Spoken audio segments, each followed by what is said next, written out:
եմ առաջ Հայաստանի տարբեր մարզերում մեր պատասխանատու ընկերներին, որոշներին բերման են ենթարկել, մեկին փողոցից, մեկին գրասենյակներից, որոշների հրավիրել են քննչական կամ ոստիկանություն,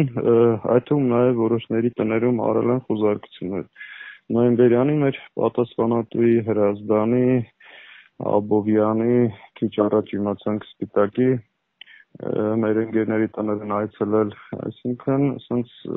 ու նաև Էջմիածնում եւ այդ տարբեր տեղերում այստեղ ոչ միայն մեր մարզային պատասխանատուներն են, այլ նաև Սրբազան պայքարի տարբեր ակտիվիստներ կամ աջակիցներ, սա խոսում է իշխանությունների վախի, հիստերիայի մասին, փորձում են դիմադրության այս օջախներին ճնշել, բայց հերթական անգամ սխալվում։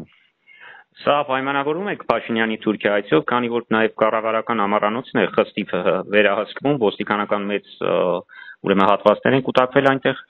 Ասեմ ոչ միայն ամառանոց, այլ նաև քիչ առաջ նկատեցինք, որ մեր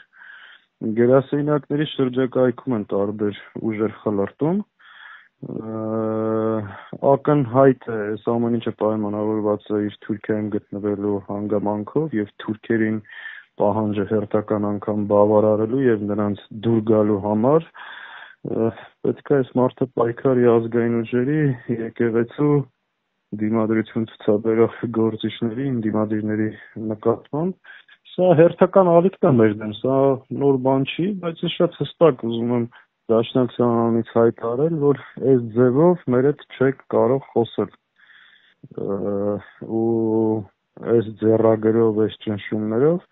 չեք կարող մեզ հետ պահել հայրենիքի համար մեր պայքարից ու դա ծնելու է նոր հակազդեցություն Նիկոլը եւ իր տերերը շատ հստակ իմանան։